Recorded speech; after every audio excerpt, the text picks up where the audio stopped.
Welcome back to Beyond the Desk. And today, Amy and I are going to be talking about traveling with our pet Sadie and also some tips with pet travel.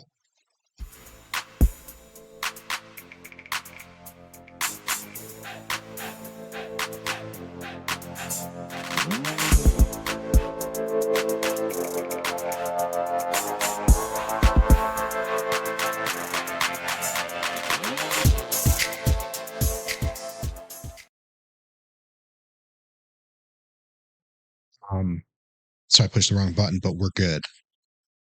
The blank screen for a few seconds there.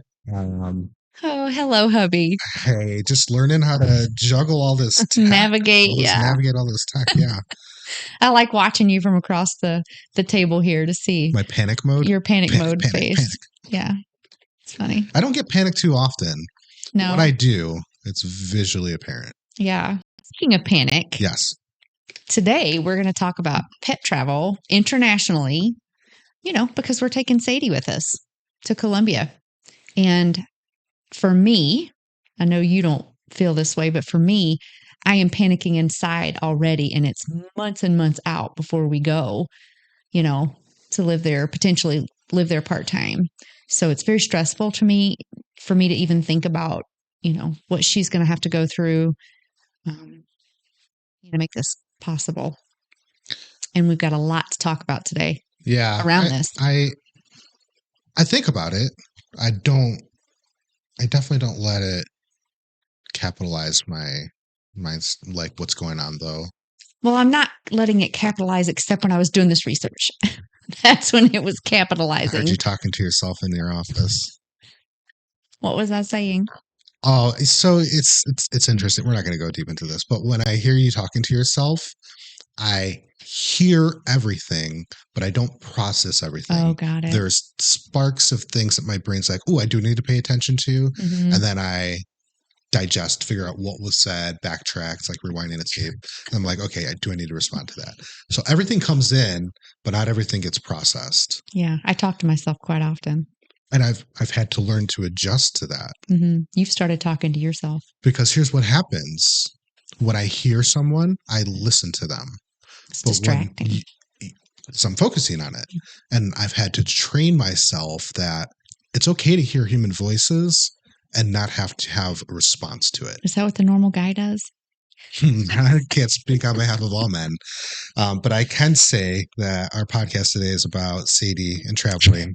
Right. And what that's going to look like, right? So one of the things we went into with this is an expectation for ourselves that we're not going to have fear around finances. Right. Because we get to control, working for ourselves, we get to control what that salary is at the end of the day.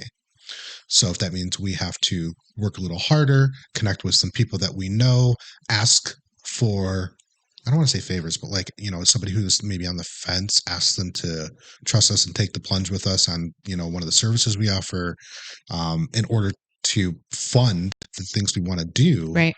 Then we know what we have to do. Where when you're stuck in a salary job, you don't have control of that. It's static. You only work within the confines of what your salary provides. And typically you wouldn't have 4 or 5 months to go live in another country either if you worked for a company. True, exactly. Typically. So that's a big part of this whole journey, is that we will not be fear-based when it comes to finances.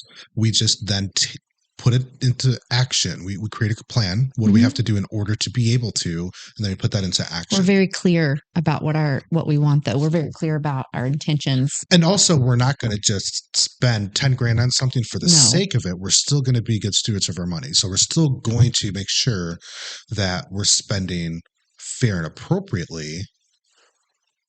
But when a number comes up that may have scared us in the past, sure, we may see it and be like, holy cow. Yeah. Process, and then know that we're going to control that. We are going to execute to make sure it's not an issue. And at the end of this podcast, I will let everybody know the amounts. Right, because we had our own reactions to that number based off of what we've been trained over 4 decades of life experience of how we should react to that. But the reality is, it shouldn't be scary. It shouldn't be scary. So but we have the facts now, right? And so we're going to go into those. Okay. So the research was quite deep. And I still have a lot more to do, I'm sure. But for today, at least to give folks a pretty good idea of what it takes in order to get your pet from the US to another country. Yep. And what I found is that American Airlines, now we are Delta people, right? We are Delta snobs, actually. We'll stop it. Yeah, we can own that. I can, yeah, absolutely. But American Airlines is supposed to be the absolute best for pet travel for international flights. So, and out of all the airlines, they are the only airline that I was able to find the right information. With Delta, they're not even flying pets right now unless they're military or a service dog. Mm-hmm. So they're not, their website, that's what it says. So American Airlines had the best information from checklists to crate size or kennel size, like all the stuffs it had available. And I called, somebody at American Airlines to have a conversation around that. And they answered? And they did answer. It's kind of a big deal. It was somebody from South America, by the way. So I threw in a little bit of Spanish. Look at you, Joe. At the end. I just thought I'd give it a shot. At any rate, so today we're going to talk about a couple of things: the do-it-yourself, and if you wanted to hire this out with a pet travel company. Right. Now, when I say that to you, which sounds cheaper? Oh, we have do-it-yourself and done-for-you services ourselves. Absolutely, the do-it-yourself should be the more financially savvy way to go. But that also means there's a ton of education and understanding and logistics that you have to then become pro at in order to navigate that. And just for reference, the American Airlines site is AA for American Airlines, aacargo.com.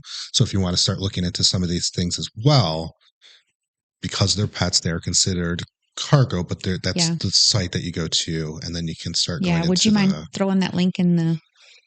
Yeah, in the description. So in the description of the podcast, if you're on Spotify, you'll be able to just click the link right there. Awesome. So we're going to differentiate between in-cabin travel and then pets and cargo. Okay. So that's another layer. So if you're doing it yourself, if you have a very tiny dog or cat, it needs to fit into a crate or a kennel that can go underneath the seat. You know how you get one carry-on and it has to fit underneath the seat of the person in front of you? Same thing. And typically that's $100, $200 for that. Easy peasy, in and out. But pets and cargo, that's a piece of luggage, and it's a live animal. Right. So there are different requirements for that. And you need to know about the safety. You need to know the pet comfort costs. So one thing I can tell you is that pets have to be able to stand up in that crate. They have to be able to turn all the way around, stretch, like they have to be able to move. If they look confined at all, you will fail the safety check and you'll have to rebook your flight. It'll be a whole huge mess and you won't be able to get you don't want to cut corners there. You don't want to cut corners on this. Just do it by the guidelines. Go by the guidelines, which guidelines, American Airlines, they have it all laid out. I was so impressed with everything that they had, when I was doing my research. So now I'm going to tell you how to measure, right? So for our trip to Colombia, when he told me the crate size based on the type of plane we will be flying in, that was very interesting to me. Yeah, that makes sense. So the list that I have here are just a few, and Boeing is on there. Airbus is one, and then there's regional. Anyway, he said the one that we had, her crate cannot be any higher than 28 inches. And we measured her, and it's fine. Thank God. She came in with extra room to spare. A few inches, but not much. So you need to measure your dog from the tip of the nose to the tail, elbow of the dog to the ground, width, which is the widest part of your pet. It could be like the chest or the shoulders, depending. Or the gut, depending upon your dog. So true. Yeah. Girthy. Got a little dogs. fatty. Yeah. And then ears to the floor, and that ears to the floor or head, whichever's tallest. Some dogs' ears lay down, right? Yep. Hers stand up, being a collie. And then that's going to give you your height, which is really important. And so that's going to tell you the appropriate kennel to purchase, but they have to follow the guidelines for that airline. And it needs to be a specific kind of kennel on top of it. It needs to have, for international travel, it has to have 4 places of ventilation. Yep. Domestic, it can only have 3, but for international, it needs to have 4. 4's good anyways. It is much better. Because if they get put up against the wall, you want them to have as much. You want to, yeah, exactly. So can't use wood shavings, you can't use hay, you can't use, it has to be a nice soft bedding, and that bedding can be no more than 3 inches high. I would put a folded up blanket. Folded up blanket. I would maybe do, or her Costco bag, her little something soft with a blanket on top of that.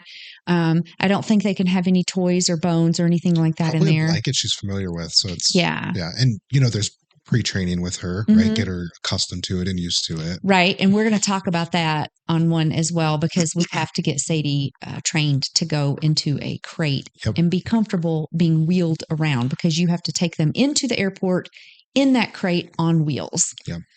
So I would have like a little pee pad or something in there if you can train your dog to go on that.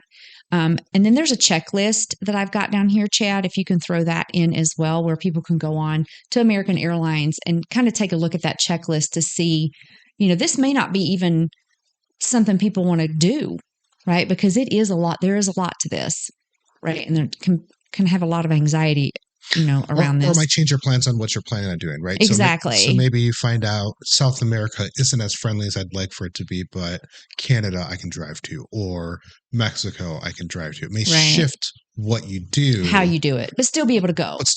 Right. Your destination might be different. And just like with Spain, I mean, we're talking about last time I went, it was 24 straight hours of travel. Sure, I'm able to just roll over and go to sleep or pop an Ambien, right? Our dog doesn't have that luxury. That would be too much for her. It's too much for her. So that's, that, and that's where you have to figure out what is right, not just for you, but for the entire family, which includes your pets. So absolutely. This is great that we'll add that checklist into the link as well. So you'll see it was really phenomenal. American Airlines as well as the departure checklist. I was very impressed. Yep. So the other one would be hiring a pet transportation company. Okay. So that's the do-it-yourself. That's the gist of it. There's more to it. Right. And I highly suggest do your research. Please, please, please do your research, because not American Airlines may not fly to the country that you want to fly to, right? It doesn't go to all South American countries. Colombia was one. So. And it might be, this isn't part of our list, so I'm going to spend 10 seconds on it. It might be a cool idea to go to your local dog trainer and share with them your plans and say, okay, so what can I control here? What can Sadie and I do training wise so that this is as comfortable and easy for her? Because here's the guidelines, and they may have some really good insight into what we can do to help better prepare her. And so can your local vet. Yeah. Talk to your local vet about that as well. So the services that I found that pet transportation services, it's from door to door, like it's all of it, right? It's like a full concierge service. Yeah. So all the paperwork they handle, the flight they handle, all of it. They even will help you get your dog boarded the night before so they can pick the dog up. So if your dog's not used to being boarded, that may not be an option for you. And we'll talk about the price of that towards the end. Sure. But again, not all pet services. So I contacted 2 pet transportation companies right here in Detroit. Neither one of them go to Colombia. So you have to make sure that whatever country you're going to, that you'll be able to do that. And it may be that any of the transportation services, pet transportation services that you contact, they don't deal with your country. So you're going to have to do it yourself anyway. Right. Or end up finding another way to get there. Yeah. Make your adjustments. Yeah. So research first, make sure it's even viable. Right. Do your research. Like I would even call, like I did today, not just do the online where you're not talking to anybody, but actually call and talk to a live person. And if you're doing a transportation service, physically go there, make an appointment and physically go there and sit down and talk to somebody. Look at reviews. make sure you're doing your due diligence to make sure they're a top-notch company. Yeah. Because this is your pet. I mean, she's our baby. So do your due No diligence. matter how pissed we get at her. Yeah, this whole heartworm thing, this has been a little challenging for me. I think the hardest thing, I think I can speak for both of us. The hardest thing is that she deserves to have her best life, and she's being restricted from doing that, and she doesn't understand why. Because with heartworm, she doesn't have, at the stage that she's at, she doesn't have symptoms like I'm just feeling tired all the time, or my joints hurt, or I don't feel it. She doesn't have any symptoms. She can't tell us either. And she can't, right. But as far as we can tell, she's just her normal self, and she doesn't get why she's not allowed. Yeah. I want to play. Every day we go through this. There's like 3 different times during the day that she's ready to play and can't. And that's another thing. You are not allowed to sedate your dog to fly on an airplane. Right. With the do-it-yourself, they specifically say if we believe that your dog is sedated or tranquilized, reject it. And now you've lost your flight. You've lost everything. Everything. That is. You have to rebook. Yeah. So don't push the guidelines. Follow them. Adhere. Prep for it. And sometimes that means training, working with your dog to be comfortable with that. Absolutely. Okay, so the concierge kind of done with you service. We're going to talk about pricing a little bit. Done for you. Done for you. Yeah. So door to door is an option for us for Colombia. There's was it all of South America or just Colombia? Just Colombia. Okay. Colombia. Colombia. You see that on Narcos, where he's sitting in the chair getting a haircut and a shave and all that, and she asks him where he's from, and he says Colombia. I watched it many years ago. You have a problem with the captions underneath, yeah. Yeah, the way my brain works, reading. Once I'm reading, I'm not paying attention to the rest, and if it's a distraction where if there's captions, I have to read it, and so I lose the context of what's actually being filmed. So shows or movies that are subtitled are very exhausting and difficult for me. Very hard. I try to avoid them, and I'm probably missing out on a lot of really good stuff. But it's very hard for me. Yeah, I found that whole series to be outstanding. It's like, and I'm not a guts and kind of it's like fighting drawing person, a triangle and a square with opposite hands at the same time kind of difficult. It is very, very hard for me to do both. I just can't do both. All right, what's some pros and cons when it comes to the done for you service? Well, cons is the expense.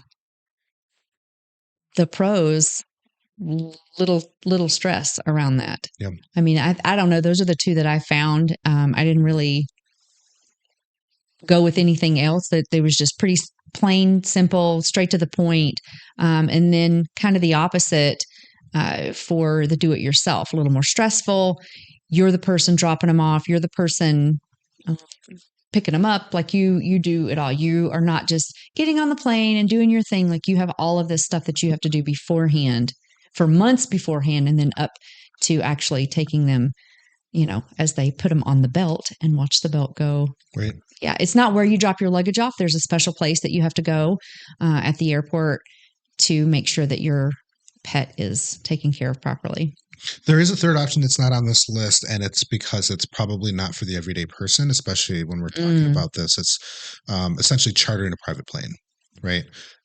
To go from here, just to give you a little insight, to go from here to Cincinnati is $3,000 per person for a charter plane there and back. Cincinnati's not far. $3,000 per person just for your human ticket. And then your pet also has an additional human ticket, but they're free to roam around within the plane. So they are considered a human. It's private. It's no different than a child. Wow. But very, very expensive. And then also now you have to figure out, are they going to fly to the airport I need to go to, or do they have to make a stop? And if so, do you have to book 2 separate private planes, or do you take a commercial down to a closer area, charter a private from Miami, and then, right. So there is a third option, but that is reserved for a certain mindset. Not everybody's going to want to go that route. It's very expensive. Speaking of Miami, if you were to take a plane to Medellin, from Miami. It was like $250 for a flight. Nice. It was really cheap. But I cannot imagine taking a private plane.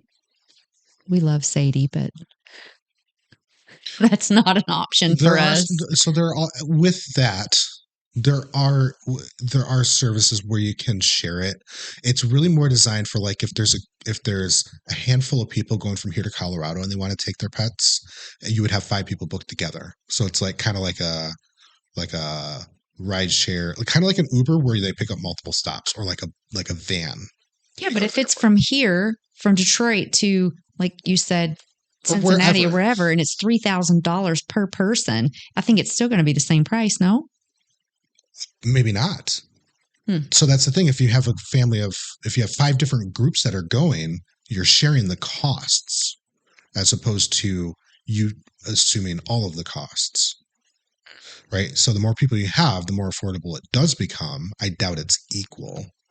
But the point of that is if you have 2 other people that are going from Miami to Medellin, and you share the cost of chartering a private plane with your pets, you could reduce what that cost is.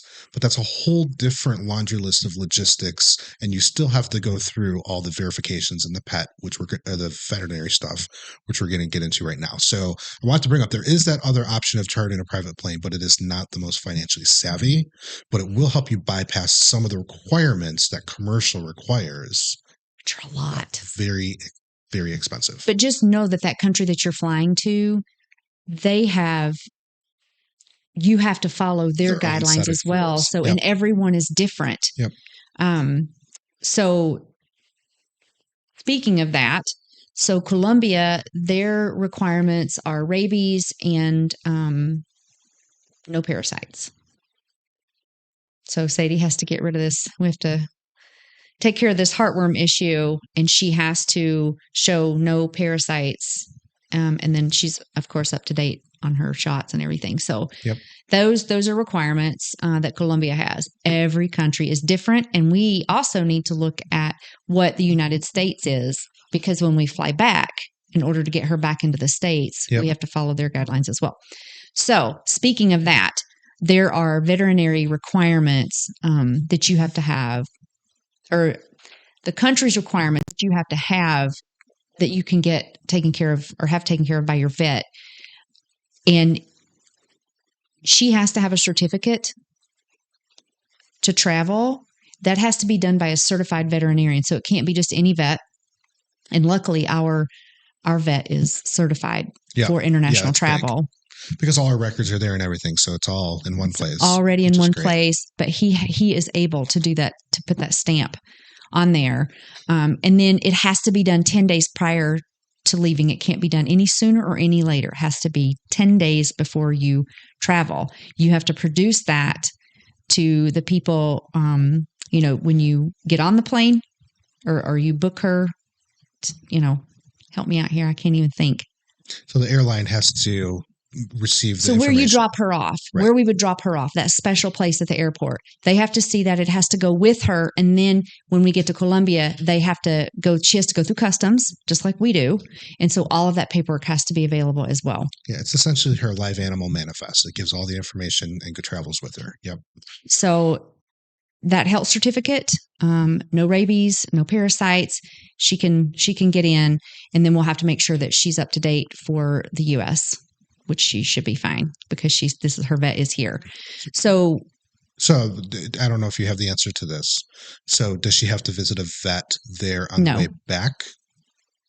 So if we're there for 5 months, does the U.S. have a regulation for bringing a pet back where she has to be certified by a vet there?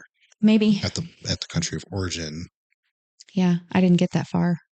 Well, because the U.S. I do know the U.S. has stipulations. Right. Yes. Because the U.S. is not going to want her to pick something up there and then fly back. No. So there's going to have to be something, but I don't know what it is. It could be she's passed with a certain amount of time. Mm-hmm. It could be that she has to travel with a certain med and be given that before she comes back. We got to look into that part as well to see what that return process looks like also. And our vet is going to give us that information. Yep. So I didn't really worry about that. However, you also need 2 forms of ID in order to get into Colombia. We do. Mm-hmm. I thought you were talking about her. Yeah, which we do. We have, well, you have your cedula, or you will have your cedula here soon, as well as your passport. Yep. So you have both forms of ID for Sadie. And I will honestly say as well, for American Airlines, there is a breed restriction. So I'm gonna, as there should be. Yeah. So I'm gonna throw a few. There's 4 different kinds of cats, and about 20 different breeds that they don't allow. Rapid fire. So chows, pit bulls, obviously, that just seems to be. I'm very pro pit, but lots of places don't allow that. Boxers, and then our neighboring city starts with a W right up the street is or used to be, I think it might still be, a no pit city. The entire city, you can't be a resident. Oh, really? If you have a pit. Shar-Peis, Shih Tzus, Griffins. So there's just English Toy Spaniel, a Boston Terrier. There's 2 different terriers on here. Pugs, Tibetan Spaniel. So even these smaller dogs, they're saying no, that you can't take those on there. But this is also on the American Airlines website, so check it out. And I'm not really sure why some of those breeds There's going to are be reasons, a right? big no. But you can, this is part of your research that you have to do for your pet. Could be for a number of reasons. You know, it could be anything. They could be susceptible to certain things. They could be dormant carriers or something that causes a problem. Who knows? Many different reasons, and they're going to have their reasons legitimately. It's not going to be because we think pugs are ugly. It's going to be because pugs X, Y, and Z. Sure. So now to the pricing. Yeah. So break down the pricing for us. You want to start with do-it-yourself? So do-it-yourself, when I actually called American Airlines and the amazing gentleman gave me a quote, he said between $700 and $800 for Sadie one way. I had already in my mind created $1,000. So for you and I to go down to Colombia for 4 or 5 months, I would say by the time it's all said and done, it could potentially cost us up to $1,000 each way. So that's food, that's health certificate, that's like everything. Vet visits, all that Vet stuff, visits and whatever. The $700 to $800 was just strictly the transport part, the flight and everything. Which ends up being just about the same amount as our ticket. True. Yeah. So it is about the same. I don't know if that's just happens to be, but it ends up being about the same amount as what our tickets are. Yeah. And an interesting fact that I had said to you earlier was that with American Airlines, we would fly from Detroit to Miami straight to Medellin. Right. Good point. Yeah. So we would actually reduce one leg of that because we would only have one transition in Florida instead of going to Bogota and then exactly having to switch again. Yep. And the carrier that you have, the kennel that you purchase for American Airlines for Sadie cannot be any higher than 28 inches. Period. Like he was like, nope, this is what it has to be. Again, that's because of the carrier. I mean, the plane, right? You have to tape with very good tape, mind you. It can't be just Scotch tape. You have to take a package of her food with explicit instructions on what to give to them should there be a layover somewhere, extra time or whatever. They also said that you want to get there 4 hours prior to your flight. Yeah, it's a whole check-in process and probably transferring over to them, making sure everything's good. Yeah, there's a lot to that. Yeah, so just encourage people to go on that website and take a look. And if you were to go with a company, now it started out at $2,000 and it went as high as $6,000. Yeah, I can see that. That's incredible. So that's going to be a no for us. That's probably also each way, right? And that is each way. Right. Yes. So, and even if it came in at $2,500, what we have to do is we have to say part of what we're doing is helping educate others on what it looks like. So we may have to do some of the things like do the do-it-yourself to fully understand what that process looks like. Sure. Experience it. Right? Because we're doing the research, but also execute as well. And that doesn't mean we don't decide to do the done for you at some point next time. Sure. Or later. Let's see what happens. Yeah. So another part of this, Chad, which I found to be a little heartbreaking, but it does happen. You want to make sure that if you choose a company to take care of your transportation for your pet for you, please make sure they're accredited. Please make sure that they are who they say they are. Look at their reviews. Better Business Bureau, like really do your research around these companies, because there are some serious scammers out there, because unfortunately pet trafficking is real.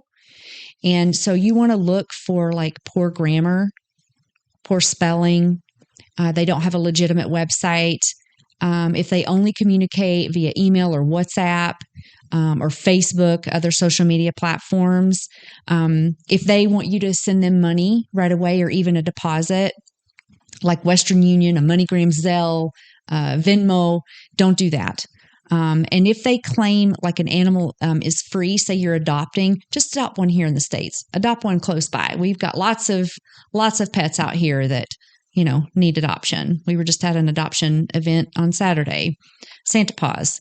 So just kind of watch that and make sure that you're paying close attention. We're having to do that as well about, renting an apartment in Sabaneta. Like there's big time scammers out there around that. So we have to make sure we're doing our due diligence with that too. You brought up 2 points, scamming and then also, pet trafficking. Yeah. Right. And the scamming is an interesting part to me, because when I think about a scammer, what I think about is somebody who's just trying to get my finances, right? They're just trying to get money. And so they'll say, oh, you got quoted for $2,500. Listen, we got you for $1,600, but I need you to put a 50% deposit down, right? You'll never hear from them again. They aren't legit by any means. Like, they don't even exist for the purpose. Right. Their sole purpose is to get the money and then disconnect and go.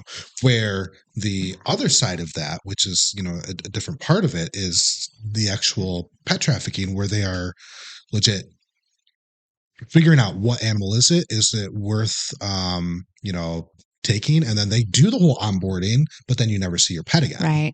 Right. So there's a couple of different sides to that. It's not just about, illegitimacy, but based on your breed, it's both. Exactly. It may be a valuable animal that they're importing somewhere else. Right. And you have to so really they be disguise careful. themselves. Right.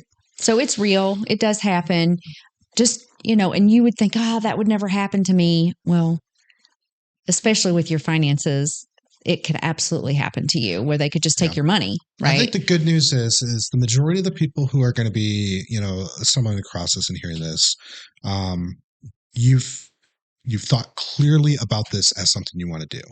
You have super high value for your pet, so you shouldn't be trying to go bare bones. You should be trying to do what's right for your family member. And so you should be planning to spend several $1,000s to get your pet transported internationally each way. Right. So the assumption we want to try and have is that you have the means to do it. Don't skimp on it. Just don't skim. Exactly. Do what's right to do it the right way. There is no deal out there for pet travel. So if you're choosing that route instead of do it yourself, just pay attention to that. And if it does happen to you, you can file a report with your local law enforcement. You can file a complaint with the Internet Crime Complaint Center as well. Contact the website where you saw the ad, or wherever that was that you saw that. Like, make sure you have that. Speak to your bank or the company that you used to send the money. Don't ever wire people money, right?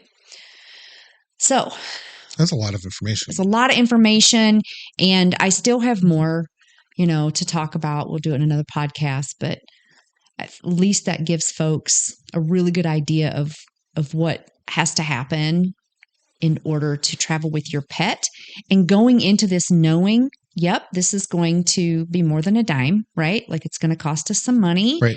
And figure out if it's really what you want to do, or do you have an alternative to get to where you need to go? If flying is not the option.